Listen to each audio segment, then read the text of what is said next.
So ఇప్పుడు ఉద్యమ సంబంధించి మీరు ఇప్పుడు నవంబర్ 29th డిసెంబర్ 9th ఈ 10 రోజులు చాలా కీలకం. సరే డిసెంబర్ 9th ఇక సగం తెలంగాణ వచ్చింది. ఆ చిదంబరం స్టేట్మెంట్ చేసేటప్పుడు అక్కడ దాని ముందే ఉన్నా నేను ఎక్స్పెక్ట్ చేయలేదు. December 9th the process of Telangana state has been initiated అంటే ఒక్కసారి కళ్ళకు నీళ్ళు వచ్చాయి. ఇప్పుడు సుప్రీంకోర్టులో అడ్వకేట్ ఆన్ రికార్డ్స్ రావణ్ ఉన్నారు. ఇప్పుడు మన అడ్వకేట్ ఆన్ రికార్డ్ అప్పుడు వేరే ఛానల్ ఉండే సో అక్కడ ఉన్నది 5-6 జర్నలిస్టులే, తెలుగు జర్నలిస్టులు. ఇంకా నేషనల్ మీడియా ఒక 10 మంది జర్నలిస్టులు మాత్రం ఉండే. రాత్రి 11:30 కదా స్టేట్మెంట్ ఇచ్చినప్పుడు వస్తుంది అనుకోలే స్టేట్మెంట్. కొందరు మీతో ఉన్న ప్రసాద్ లాంటి జర్నలిస్టుల కోపాలు కూడా వచ్చి ఉంటాయి. లేదు అంటే ప్రసాద్ గారు నెవర్ అగేన్స్ట్ తెలంగాణ, దాన్ని మిస్అండర్స్టాండ్ చేసుకున్నారు.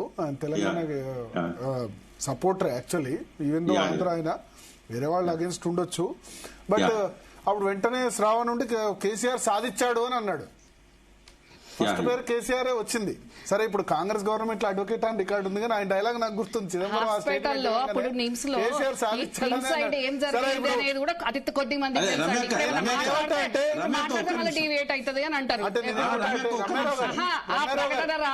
కూడా ఏం జరిగింది అనేది కుటుంబ విప్రకాష్ గారు ఆ దీక్ష లంగ దీక్షనో దొంగ దీక్షనో నేను ఒప్పుకుంటున్నానండి, నేను ఒప్పుకుంటున్నది కాదనట్లేదు. చిదంబరం ప్రకటన రావడానికి లోపల ఏం జరిగింది అనేది కూడా అవి కూడా ప్రకాష్ తెలుసో తెలియదు. దీక్షలో ఒక్క నిమిషం ప్రకాష్ గారు, దీక్షలో నిజాయితీ ఎంత ఇవన్నీ పక్కన పెడితే నేను అనట్లేదు అది నేను అనట్లేదండి, అది నేను అనట్లేదు. చిదంబరం గారి ప్రకటన రావడానికి ఎన్ని సోనియా కారణం అయితే నేనేమంటా అంటే టక్కుటమారా విద్యలు గజకర్ణ గోకర్ణ విద్యలు లేకపోతే తెలంగాణ వచ్చేదా? అంతకుముందు 2 సార్లు ఫెయిల్ అయింది కదా. ఏ విద్యలు చేసినా సోనియా గాంధీ గారు లేకుంటే తెలంగాణ రాకపోతుండే. సోనియా గాంధీ గారు మీరే చెప్పిండ్రు, సోనియా గాంధీ గారు దయ లేకుంటే సోనియా గాంధీ అది బర్త్డేకి ఇచ్చిండ్రా దేనికి ఇచ్చిండ్రా అనేది కాదు. అవునండి పుట్టినరోజే, కానీ అది ఇవ్వడం గొప్ప కదా. ఆ బర్త్డే రోజు ఇచ్చిండ్రు అనేది మళ్ళీ మీరు అది దాన్ని డిబేట్ చేయొద్దు. సోనియా గాంధీ గారు తలుచుకుంటేనే సోనియా గాంధీ గారు కాబట్టి వచ్చిందండి. సోనియా గాంధీ ఇచ్చిండ్రు కదండి, మరి సోనియా గాంధీ సాధ్యమైంది అదే కదా. మొత్తం తెలంగాణ ప్రాంతం మీద అవగాహన లేకపోయినా ఆకాంక్షను గుర్తించి ఇచ్చింది. చావకపోదురు కదా సోనియా గాంధీ, దానికి కూడా బాధ్యత వహిస్తుందా మరి? పక్కకు పెట్టక అమలు చేస్తుంటే 1200 మంది చచ్చిపోయే వాళ్ళు కాదు కదా అంటున్నా నేను. దానికి కూడా సోనియా గాంధీ బాధ్యత కదా. అరే బాధ్యత వహించే కదా తెలంగాణ ఇచ్చింది. బిడ్డలు చచ్చిపోతున్నారు, పిట్టలరాగా రాలిపోతున్నారనే కదా ఇచ్చింది తెలంగాణ. దానికి కారణం బాధ్యురాలు ఆమె కదా. ఆమె బాధ్యతరాలు ఎట్లయితదండి? ఆమె బాధ్యతరాలు ఎట్లయితది?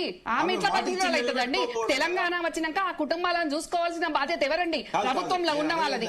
తెలంగాణ ఇచ్చినందుకు ఇంకా ఈ చనిపోయిన కుటుంబాల బాధ్యత పాపం కూడా సోనియా గాంధీ గారిది ఎట్లా అంటారండి మీరు? నాకు అర్థం కాదు ప్రకాష్. ప్రతి లెటర్ లో రమేక్క, ప్రతి లెటర్ లో సోనియా గాంధీకి ఇప్పుడన్నా జ్ఞానోదయం కలగాలి, మా చదువుతోనని ఉంది, మీరు చదవండి. ఇప్పుడు చర్చ మళ్ళీ వేరే దారి పడుతుంది. అది రెచ్చగొట్టింది ఎవరు? అట్లా ఆత్మహత్యలు చేసుకునేటట్టు రెచ్చగొట్టింది ఎవరండి? ఇప్పుడు మాట్లాడితే మళ్ళీ అది వేరే తీరుగా అవుతుంది. ఏం మాట్లాడుతున్నారు ప్రకాష్ అన్న? మీరు సోనియా గాంధీ అంటే మాత్రం నేను ఊరుకునే సమస్యనే లేదండి. తెలంగాణ ఇచ్చిన సోనియా గాంధీ 12 మంది అమరుల త్యాగానికి మీరు సోనియా గాంధీ బాధ్యురాలు ఉండడం మాత్రం తప్పు. సోనియా గాంధీ వల్ల 1200 ఆత్మహత్యలు జరిగినాయని తప్పవు. అది తెలంగాణ రావడానికి కోసం ఇప్పుడు భరత్ గారు చెప్పినట్టు టక్కుటమారా విద్యలే అనుకోండి. మీలాంటి వాళ్ళు లేకుంటే పార్టీల ఫెరోషియస్ ఉన్న ఈ యోజన విభాగము ఎవరో బాల్కసుమన్ లాంటి వాళ్ళు ఏం రెచ్చగొడితే వాళ్ళు ఆత్మహత్యలు చేసుకున్నారు, రెచ్చగొట్టిండ్రు అక్కడ డెఫినెట్ గా. మరి మళ్ళీ మీరు సోనియా గాంధీ ఎందుకు ఇట్లా అంటారన్నా ప్రకాష్ అన్న? మీరు సోనియా గాంధీ టాపిక్ అనద్దు ప్లీజ్. మీరు అపాలజీ చెప్పాల్సిందే. మీరు సోనియా గాంధీ బాధ్యత ఎట్లయితుంది ప్రకాష్ అన్న? తెల్లారి అసెంబ్లీలో బిల్లు పెట్టి అందరు ఆమోదిస్తాం అన్నారు కదా. వాళ్ళని ఆమోదింపజేయక రిటర్న్ చేసినా కూడా వెంటనే పార్లమెంట్ లో బిల్లు పెట్టి తెలంగాణ ఇవ్వచ్చు కదా. మరి ఎందుకు ఆమె తత్సారం చేసి మళ్ళా కృత్రిమ ఉద్యమం ఆంధ్రలో చంద్రబాబు సృష్టిస్తే దానికి తల ఒగ్గి 23 నాడు మళ్ళీ చిదంబరంతో వ్యతిరేక ప్రకటన ఇప్పించింది సోనియా గాంధీ కాదా? కాదన్న, సోనియా గాంధీ గారు కాదు. సోనియా గాంధీ గారు అసలే కాదు. అట్లా వ్యతిరేక ప్రకటనలు ఇప్పించి మళ్ళా తెలంగాణ ఇచ్చుడు, ఈ నటించడాలు, ఈ విద్యలు సోనియా గాంధీ గారికి రాదు. సోనియా గాంధీ గారికి రాదన్న. మీరు తెలంగాణ ఇచ్చిన మా సోనియా గాంధీ గారు మళ్ళీ అట్లా మాట్లాడడం మాత్రం ఇది అసలే ప్రకాష్ అన్న. దయచేసి మీరు అట్లా మాట్లాడద్దు సోనియా గాంధీ గారి మీద. ప్రకాష్ గారు ఇప్పుడు సోనియా గాంధీ ఆమె దేశవ్యాప్తంగా పార్టీ నడిపే అధినేత. ఇప్పుడు ఆ ఇవ్వడం వల్ల ఆంధ్రప్రదేశ్ లో జీరో అయింది కదా 11 సంవత్సరాల తర్వాత కూడా. నేను ఏమంటున్నా ఒక 20 మన దగ్గర ఒక నిమిషం తెలంగాణలో తెలంగాణలో కూడా లేం కదా 10 సంవత్సరాలు. తెలంగాణలో 17 సీట్లు ఉంటే అక్కడ 25 సీట్లు ఉన్నాయి. అక్కడ పార్టీ మొత్తం జీరో అయిపోయింది. ఇంకా 10 సంవత్సరాలైనా పార్టీ లేవని పరిస్థితి ఉంది. చూసుకోవాలి కదా సోనియా గాంధీ. ఒక్క నిమిషం ఇప్పుడు ఇందిరాగాంధీ చేయని ధైర్యం, జవహర్లాల్ నెహ్రూ చేయని ధైర్యం సోనియా గాంధీ చేసింది కదా. నా ప్రశ్న ఏంటంటే నేనేమంటా అంటే అప్పుడప్పుడు ఏమంటారంటే ఇప్పుడు మన దేశంలో పుట్టలేదు ఇటలీ అని అంటారు కదా. నేను అంటాను ఇటలీలో పుట్టింది కాబట్టి ఏమంటారు మన దేశం ఉన్న వాళ్ళకి పట్టించుకోలేదు. ఇన్ని సాక్రిఫైస్ జవహర్లాల్ నెహ్రూ లేకపోతే ఇందిరాగాంధీ పట్టించుకోలేదు కానీ ఆమె ఇటలీ నుంచి వచ్చినా మన ఆవేదన అర్థం చేసుకుంది కదా. ప్రకాష్ అన్న ఒక నిమిషం మాట్లాడినాక మీరేమన్నా ప్రకాష్ అన్న ఇప్పుడు 1200 అమరుల త్యాగాల మీద మీరు క్వశ్చన్ చేస్తున్నారు. సోనియా గాంధీ గారి బాధ్యత అంటున్నారు. మరి అక్కడ నష్టపోయినాం, ఇక్కడ తెలంగాణ ఇచ్చి నష్టపోయినాం, మొన్న అధికారంలోకి వచ్చినాం. అయినా ఇన్ని ఇబ్బందులు ఎదుర్కొన్న మా పార్టీని తిడతారు మీరు, సోనియా గాంధీని కూడా ఇప్పటికీ అంటున్నారు. మరి ఒక నిమిషం ప్రకాష్ గారు ఒక నిమిషం నన్ను కంప్లీట్ చేయాలి. నేను మీరు ఎంతసేపు చెప్పినా నేను కంప్లీట్ చేయనియండి. ప్రకాష్ అన్న మీరు సోనియా గాంధీ గారు అన్నదానికి నేను చెప్తున్నా. మరి ఇదే ఉద్యమం రెచ్చగొట్టుకుంటూ ఇదే ఉద్యమంలో ఇన్సైడ్ షాడో గుండుకుంటూ మరి ఇదే ఆంధ్రోల మీద విముక్తి కోసమే మనం తెలంగాణ ఉద్యమం కోసం కొట్లాడినాం. మరి అట్లాంటి ఆంధ్రోలతో గ్రానైట్ వ్యాపారాలు ఎవరు చేసిండ్రు, కుమ్ముక్కు రాజకీయాలు ఎవరు చేసిండ్రు, అవన్నీ కూడా నేను గతంలో చూపించినా కదా, అథెంటిక్ గా చూపించినా కదా ప్రూఫ్. మరి మీరు సోనియా గాంధీ గారిని ఎట్లా అంటున్నారు? మరి 1200 మందికి బాధ్యత, వాళ్ళ చావులకు బాధ్యత సోనియా గాంధీ గారు అని మీరు ఎట్లా అంటున్నారు? అది అన్నట్టు కదా మీరు ఆ మాట. ముందే ఇచ్చుంటే అది 12 మంది ముందే ఇచ్చుంటే అంటే చూసుకోరండి. మంచి చెడ్డ ఒక కుటుంబంలో ఆస్తులు పంచుకోవాలంటే కూడా ఇమీడియట్ గా మాకు ఆస్తి పంచండి అని ఒక అడగగానే పంచుతారా? మంచి చెడ్డ చూడరండి, పెద్ద మనుషులు ఉంటారు, మంచి చెడ్డ చూస్తారు, ఎన్నో ఉంటాయి కదా. డిసెంబర్ 9 కదా 11 లో ఇచ్చినా అయిపోయి ఉండేది. 14 దాకా ఎలక్షన్ ముందు వరకు సాగదీశారు. అది ఇప్పుడు నలుగురం ప్యానెల్ లో మాట్లాడుకుంటేనే ఇంత రచ్చ జరుగుతుంది. ఒక రాష్ట్రాన్ని విడదీయాలంటే ఎన్ని ఆలోచించాల్సి ఉంటుందండి మంచి చెడ్డ. శ్రీకృష్ణ కమిటీ రిపోర్ట్ 2010 డిసెంబర్ 31 వచ్చింది. కానీ 3 సంవత్సరాలు సాగదీసి ఆ గులాం నబీ ఆజాద్ నెల అంటే 30 రోజులు కాదు, వయలార్ రవి దోష వేసినంత ఈజీ కాదు తెలంగాణ. ఇట్లా అని అంటే స్టేట్మెంట్స్ అన్ని చేసి వాళ్ళు చేసిన స్టేట్మెంట్స్ కాదండి. ఇప్పుడు ఒక్కొక్కరు ఒక్కొక్క స్టేట్ నుంచి లీడరు వాళ్ళ స్టైల్లో వాళ్ళు మాట్లాడినరు. ఎవరు ఎట్లా మాట్లాడినా ఏది ఎట్లా చేసినా ఉద్యమ ఆకాంక్షను గుర్తించింది మా సోనియా గాంధీ గారు. 1200 మంది విద్యార్థుల బలిదానాలైనా ఇంకెంత మంది చనిపోతారో ఎట్లుంటదో ఏది ఏమైనా సరే నాకు అక్కడ ఆంధ్ర పోయినా సరే కానీ తెలంగాణకు న్యాయం చేస్తా. నేను ఏదైతే కరీంనగర్ గడ్డ నుంచి నేను మాట ఇచ్చినో అంబేద్కర్ స్టేడియం సాక్షిగా ఆ మాట నిలబెట్టుకుంటా అన్న దాంట్లో డెఫినెట్ గా కష్టమైనా నష్టమైనా ఎట్లయినా కూడా ఆమె తెలంగాణ ఇచ్చిండ్రు. అది చరిత్రలో సువర్ణాక్షరాల్లో లిఖించాల్సిందే. కేసీఆర్ గారే అసెంబ్లీ సాక్షిగా చెప్పిండ్రు సోనియా గాంధీ గారి వల్లనే. అంటే చాలా మంది మర్చిపోయినారు. ఇప్పుడు బొడిగ శోభ గారు అన్నారు ఉద్యమకారులు, తర్వాత చాలా మంది జరగలేదని. పాపం సుష్మా స్వరాజ్ అయితే ఎవరు పట్టించుకోవట్లేదు. ఆమె చాలా రేజ్ చేసింది కానీ ఎవరు గౌరవం చనిపోయింది. సరే బతుకున్న వాళ్ళకంటే మనం విగ్రహాలు పెట్టాం కానీ తెలంగాణలో ఒక్క సుష్మా స్వరాజ్ విగ్రహం కూడా లేదు. కేసీఆర్ పెట్టలేదు, రేవంత్ రెడ్డి పెట్టలేదు, వేరే భారతీయ జనతా పార్టీ బీజేపీ వాళ్ళు ఏం చేస్తున్నారు? రేవంత్ రెడ్డి అధికారం లేకుంటే వాళ్ళు పెట్టాలనుకుంటే పెట్టరాదా? వాళ్ళు పెట్టాలనుకుంటే పెట్టరాదా? రేవంత్ రెడ్డి మళ్ళీ మా ప్రభుత్వం మా మీద అంటారు విగ్రహాలు పెట్టారని. సుష్మా స్వరాజ్ విగ్రహం ఎందుకు పెట్టద్దు? తెలంగాణలో ఒక్కటన్నా ఉందా? ఏం పాపం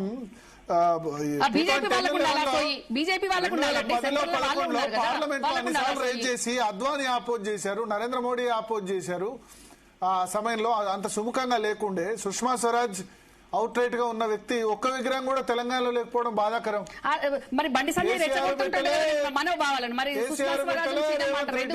మరి ఎలక్షన్స్ మమ్మల్ని అంటారు ఏంటంటే బీజేపీ ఇప్పుడు తెలంగాణ ఇచ్చిన మమ్మల్ని అంటారు మాటలు. వాళ్ళు చేయలేదు, మీరు చేయొచ్చు కదా అంటారా? అసలు ఎవరు అడగాలండి? ఫస్ట్ ఎవరి పార్టీ లీడర్ ఎవరు అడగాలి? ఫస్ట్ అప్లికేషన్ మెమరాండం ఎవరు ఇచ్చుకోవాలి? మా ముఖ్యమంత్రికి బీజేపీ వాళ్ళు అడగొచ్చు కదా పెట్టండి. అక్రాస్ ఇప్పుడు జాతీయ స్థాయిలో సపోర్ట్ చేసిన వ్యక్తి సోనియా గాంధీ ఎట్లను సుష్మా స్వరాజ్ కూడా అంతే కదా. వి ప్రకాష్ గారు బీజేపీ అంటే మీరు మా మీద తప్పకుండా సుష్మా స్వరాజ్ విగ్రహం పెట్టాల్సిందేనండి తెలంగాణలో. ఒక్క విగ్రహం కూడా లేదు, బాధాకరం కదా. చాలా బాధాకరం. 2 సంవత్సరాలు అయింది, ఒక్క విగ్రహం కూడా లేదు. అయితే ఆమె ఒక్కతే కాదు, విగ్రహానికి కాదు, ఆమె తెలంగాణలో స్మృతివనానికి కూడా ఎలిజిబుల్ లేదు. ఒక చిన్న విగ్రహం కూడా లేకపోవడం బాధాకరం కదా. మరి భారతీయ జనతా పార్టీ నేతలు కూడా మరి వాళ్ళు ఎందుకు డిమాండ్ చేయలేదు? కిషన్ రెడ్డి గారికి ఉండాలి అది ఆ సోయి, సంజయ్ కు ఉండాలి ఆ సోయి. వాళ్ళు ఎంతసేపు హిందువుల మనోభావాలు రెచ్చగొట్టుకుంటూ హిందూ మైనార్టీలకు గొడవలు పెట్టే రకంగా కాంగ్రెస్ పార్టీని తిట్టిపోసే రకంగా మాట్లాడతారు తప్ప మరి ఆ సోయి ఉందా అండి? వాళ్ళు చెప్పండి ప్రకాశ్. ఆమె అధికారంలో మేచినేని కిషన్ రావు లాంటి వాళ్ళు ఢిల్లీ దాకా పోయి కిషన్ రెడ్డిని పట్టుకొని అందరిని ఒప్పించి ఒక 100 ఎకరాల కంటోన్మెంట్ లో తెలంగాణ స్మృతి వనం అనేది ఒకటి ఏర్పాటు చేయాలని చెప్పి పదే రిక్వెస్ట్ చేస్తున్నారండి. ఆయనతో పాటు ఇంకా చాలా మంది మిత్రులు. 100 ఎకరాలు ల్యాండ్స్ ఇవన్నీ కాదు కానీ విగ్రహం పెట్టడానికి ప్లేస్ లేదా? ఎవరి చెప్తున్నా, 10 విగ్రహాలు ఉన్నాయి. వాళ్ళకి బీజేపీ వాళ్ళకే లేదండి వాళ్ళ నాయకులు వాళ్ళు విగ్రహం పెట్టుకోవాలని. అసలు తెలంగాణ గురించి మాట్లాడతారు, రేవంత్ రెడ్డి పెట్టాలని. మీరు అసలు వేరే దగ్గర పెట్టినరా? ఢిల్లీలో పెట్టిండ్రా? విగ్రహాలు చాలా ఉన్నాయి. ఢిల్లీలో పెట్టిండ్రా అండి? మీరు ఇక్కడ తెలంగాణలో మాట్లాడుతున్నారు, అటువైపు ఢిల్లీలో సుష్మా స్వరాజ్ భవనాన్ని పెట్టినట్టున్నారు. ఎక్స్టర్నల్ అఫైర్స్ మినిస్టర్, విదేశాంగ శాఖ భవనానికి సుష్మా స్వరాజ్ భవన్ అని పెట్టారు. భవన్ పెట్టినండి. మీరు విగ్రహం గురించి కదా ఇంతసేపు మాట్లాడుతున్నారు. తెలంగాణలో ఒక విగ్రహం లేకపోవడం దారుణం. మరి బీజేపీ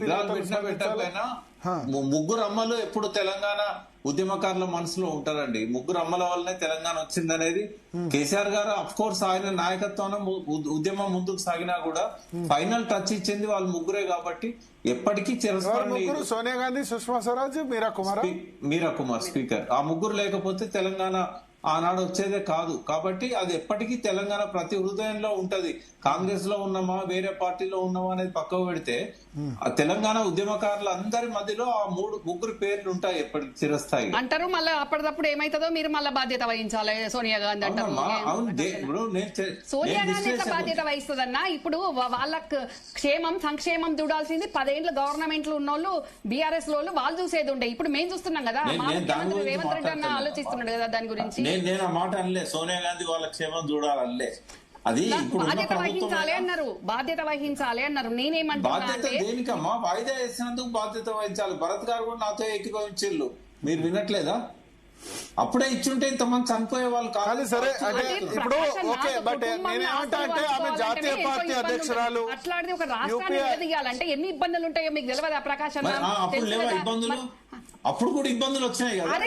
ఇబ్బందులు వచ్చినాయన్నా చూసుకోనే కదా. ఇబ్బందులు వచ్చినా సరే అని ఆలోచించుకొని కదా. కానీ నేనేమంటా అంటే మిగతా వాళ్ళందరికంటే సోనియా గాంధీ నయం. ఇప్పుడు తెలంగాణ నుంచి ప్రధానమంత్రి పివి నరసింహారావు అయినారు. ఆయన ప్రత్యేక తెలంగాణకు అనుకూలమేం కాదు కదా.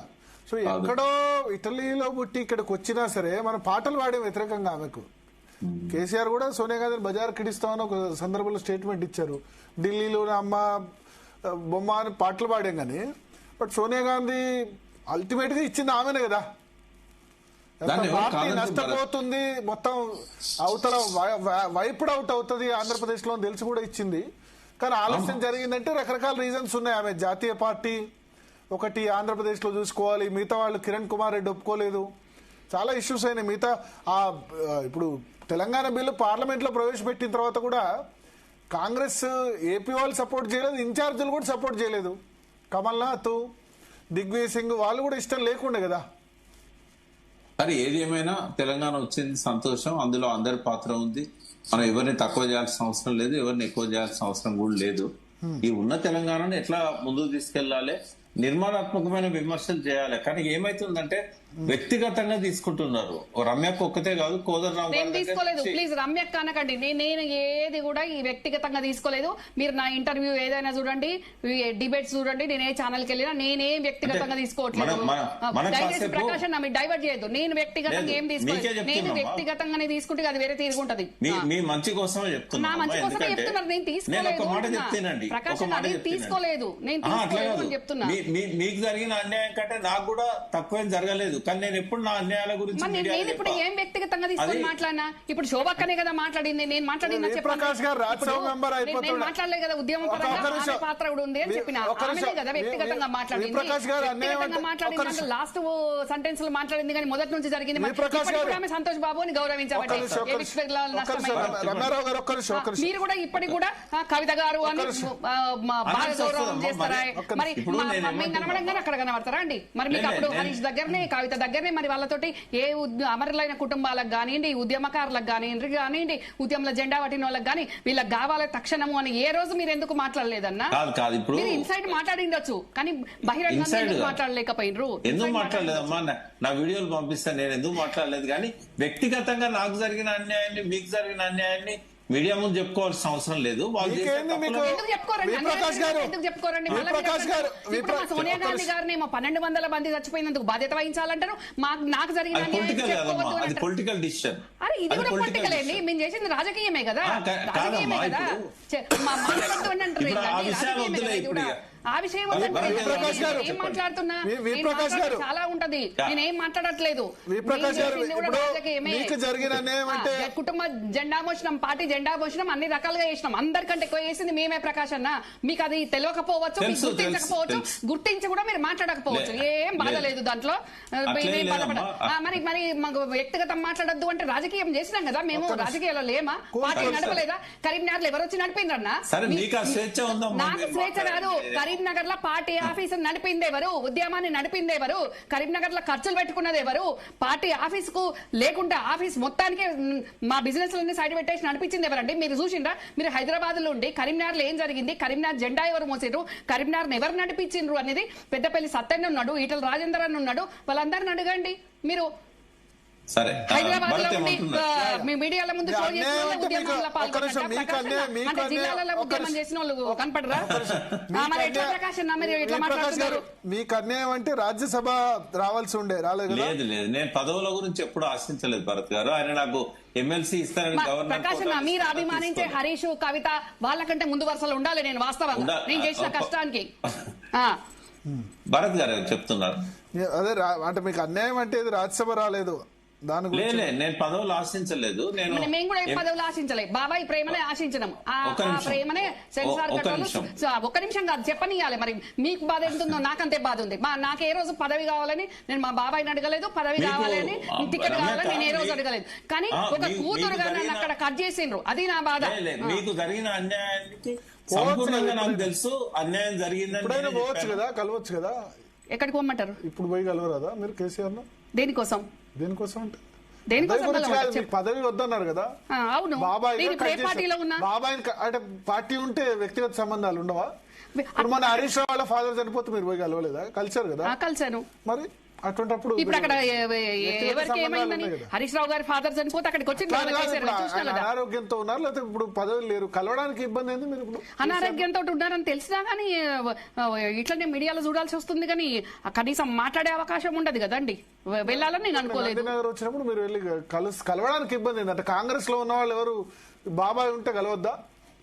అక్కడ కాంగ్రెస్ లో ఉంటే బాబాయ్ టీఆర్ఎస్ వాళ్ళని కలవద్దా? కాదండి, కలిసే పరిస్థితి లేకనే ఇప్పుడు శోభక్క చెప్పిన కేసులు జరిగినాయి. కలిసే అవకాశం లేకనే, మాట్లాడే అవకాశం లేకనే మొట్టమొదటగా నన్ను బయటికి పంపించేస్తేనే వెరీ క్లియర్గా ఉంటది అక్కడ. వాళ్ళు ఏ ఆట ఏ పాట ఎట్లా చేసుకున్నా నడుస్తుందని నన్ను మంచిగా బయటికి పంపేసిండ్రు. 10 సంవత్సరాలు ఎవరెంత ఎట్లా చేసుకోవాలనో ఆ రకంగా అట్లా చేసేసుకున్నారు. ఇప్పుడు నేను వేరే పార్టీలో ఉన్నా, పని చేసుకుంటున్నా. ఆయన ఆరోగ్యంగా ఉండాలి, ఒక బాబాయ్ గారిని కోరుకుంటా. ముఖ్యమంత్రిగా ఆయన పాలన కరెక్ట్ గా జరగలేదు అని నేను గతంలో విమర్శించిన, అది వాస్తవం. ఇప్పటికి కూడా అంట ప్రకాష్ అన్న కోపం వస్తుండొచ్చు. మరి వాళ్ళ దగ్గరుండి చూసిన వాళ్ళకు కూడా వాళ్ళ మనసాక్షికి కూడా తెలుసు అక్కడ ఏం జరిగింది, ఏ రకంగా వ్యవస్థ పక్కదారి పట్టింది అనేది. ఇప్పుడు అవన్నీ మాట్లాడుకోవడం అనవసరము. ఏది ఏమైనా కూడా తెలంగాణ ఇచ్చింది సోనియమ్మ. అందరూ అన్ని పార్టీల వాళ్ళు అందరూ తెలంగాణ ప్రజలు, విద్యార్థులు, అమరులైన విద్యార్థులకు, ముఖ్యంగా ఇక్కడ అమరులైన విద్యార్థులకే మనం నివాళులు అర్పించాలి. వాళ్ళు లేకుంటే, వాళ్ళ బలిదానాలు లేకుంటే ఈ రోజు తెలంగాణ ఉద్యమానికి కానీ తెలంగాణకు కానీ అర్థమే లేదు. Okay, okay. వి. ప్రకాష్ గారు కన్క్లూడ్ చేద్దాం షో.